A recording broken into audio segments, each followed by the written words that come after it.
नमस्कार दोस्तों, स्वागत है एक बार फिर से आपके अपने चैनल वीडा वलाइसी में। और सभी व्यूअर्स का एक बार फिर से हार्दिक हार्दिक अभिनंदन है, स्वागत है। दोस्तों, जिन्होंने अभी तक सब्सक्राइब नहीं किया है, फर्स्ट व्यूअर्स हैं तो चैनल को सब्सक्राइब तो करें ही, बेल आइकॉन पर प्रेस जरूर कर दें जिससे कि नोटिफिकेशन आप लोगों को मिलता रहे। शेयर भी करें अधिक से अधिक वीडियो को, और यदि वीडियो पसंद आता है तो लाइक के बटन पर क्लिक करना बिल्कुल भी ना भूलें।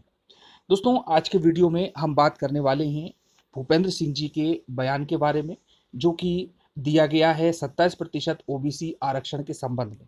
जैसा कि हम सब जानते हैं कि एक बहुत ही महत्वपूर्ण सर्कुलर जारी किया गया, और इस सर्कुलर में आगामी भर्ती परीक्षाओं में 27% ओबीसी आरक्षण दिए जाने की बात कही गई है।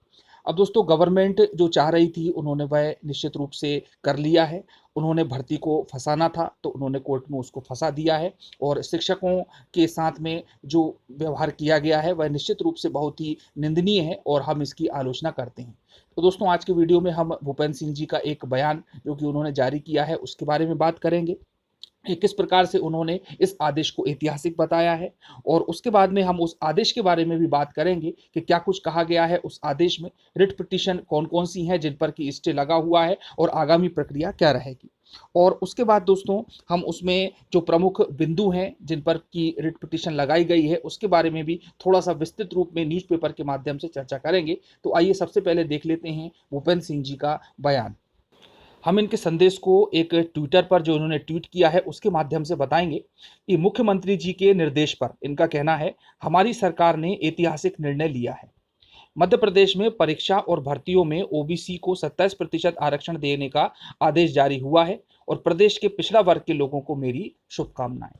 और दोस्तों, उनका जो ये बयान है वह न्यूज़ चैनल के माध्यम से भी प्रसारित किया जा चुका है, जिससे आप भली भांति परिचित हैं। यहाँ पर मैंने इसको केवल शॉर्ट में ही रखा है कि इस प्रकार जो मंत्री जी हैं इस आदेश को एक ऐतिहासिक आदेश बताते हैं, लेकिन पिछली भर्तियों के बारे में कोई बात नहीं करते क्योंकि उन पे स्टे लग चुका है, और अब ये भर्तियां आगे कोर्ट के आगामी आदेश के अनुसार ही क्रियान्वित की जाएंगी, और उसी प्रकार से उनको फॉलो किया जाएगा। चलिए, अब हम देख लेते हैं कि जो महत्वपूर्ण आदेश जारी किया है वो क्या है।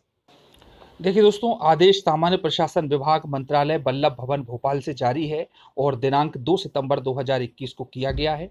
संबोधित है अपर मुख्य सचिव, शासन के समस्त विभाग, समस्त संभागायुक्त, समस्त विभाग अध्यक्ष, समस्त कलेक्टर, समस्त मुख्य कार्यपालन अधिकारी, जिला पंचायत मध्य प्रदेश, सभी लोगों को यह भेजा गया है।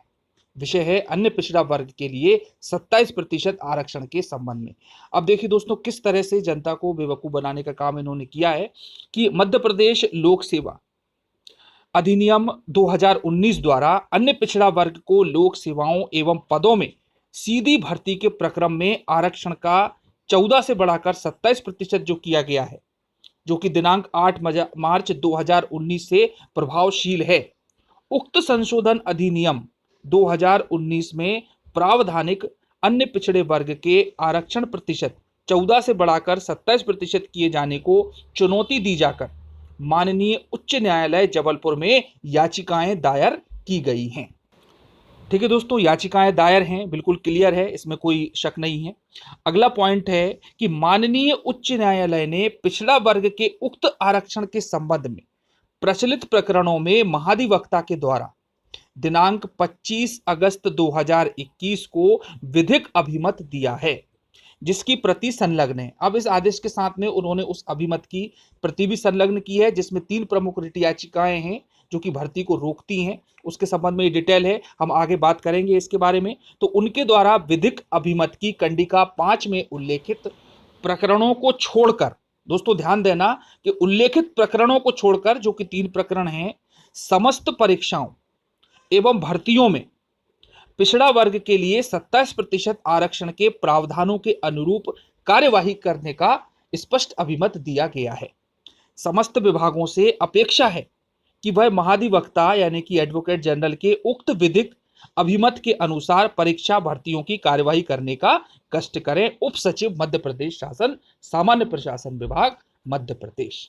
जी हाँ दोस्तों, ये आदेश पारित कर दिया है, और इस आदेश के द्वारा एक सांत्वना देने का प्रयास किया गया है ओबीसी वर्ग को कि आगामी सभी भर्तियों में, सभी प्रवेश परीक्षाओं में 27% आरक्षण लागू होगा।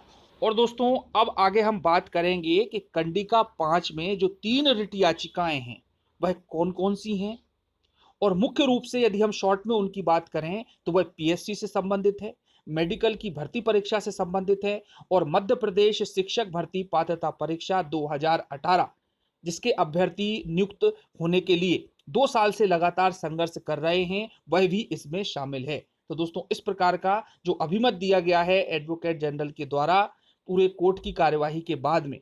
हालांकि आगामी 20 सितंबर को फिर से कोर्ट की कार्यवाही होगी और बड़े बड़े वकील मध्य प्रदेश शासन ने, शिवराज सरकार ने उतारे हैं केस को लड़ने के लिए। तुषार मेहता है और भी अन्य कई हैं। तो आगे की कार्यवाही क्या होगी ये तो आगामी समय में ही पता चलेगा, लेकिन फिलहाल जो रिट पिटीशन लगी है उसके बारे में हम बात कर लेते हैं कि किन किन भर्तियों पर स्टे लगा हुआ है और वह किन याचिकाओं से संबंधित है। तो आइए दोस्तों, चलते हैं, थोड़ा सा हम एक न्यूज़पेपर की कटिंग के माध्यम से इसको समझने का प्रयास करेंगे। देखिए दोस्तों, आपके सामने न्यूज़पेपर की एक कटिंग है और हाईलाइटेड जो पॉइंट है वो ये है कि वो याचिकाएं और भर्ती जिन पर राज्य सरकार के आदेश का असर नहीं होगा। समझ चुके हैं आप कि आदेश का असर नहीं होगा, इसका मतलब ये है कि जो पहला आदेश मैंने आपको बताया कि इन भर्तियों पर 27% ओबीसी आरक्षण लागू नहीं होगा क्योंकि ये भर्तियां कोर्ट के विचाराधीन हैं। तो चलिए पहली याचिका की बात करें कि याचिका क्रमांक 5901/2019 आशिता दुबे व अन्य विरुद्ध राज्य सरकार। आशिता दुबे के बारे में सभी जानते हैं कि इन्होंने मेडिकल की छात्रा थी और इनके द्वारा ही ये कोर्ट में याचिका दायर की गई थी। तो इसके तहत कॉलेज में पीजी कोर्स मेडिकल ऑफिसर में एडमिशन के दौरान 27% आरक्षण लागू नहीं होगा। क्लियर हो गया कि प्रवेश में ये आरक्षण लागू नहीं किया जा सकता। तो पहली याचिका।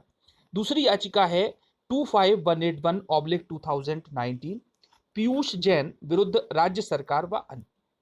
इसके तहत पब्लिक सर्विस कमीशन से होने वाली डॉक्टर्स की भर्ती पर फिलहाल लागू नहीं होगा। तो दोस्तों, दोनों जो याचिकाएं हैं ये मेडिकल से रिलेटेड हैं और यहीं से इसकी शुरुआत हुई थी। पहली थी पीजी कोर्स में प्रवेश के लिए और दूसरा था डॉक्टर्स की भर्ती जो कि पीएससी से संबंधित है उससे।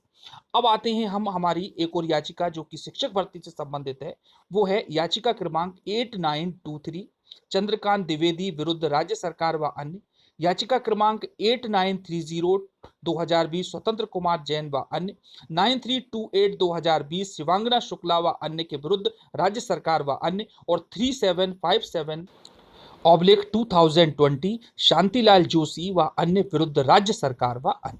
तो इसके तहत पीवी से दोस्तों ध्यान देना, प्रोफेशनल एग्जामिनेशन बोर्ड से, जिसे हम व्यापम के नाम से भी जानते हैं, 2018 में हुई टीचर एलिजिबिलिटी टेस्ट टीचर्स की भर्ती के लिए हुई परीक्षा में फिलहाल लागू नहीं होगा। इसका मतलब यह है कि यहां पर 27% आरक्षण नहीं दिया जा सकता है और ये कोर्ट के विचाराधीन है।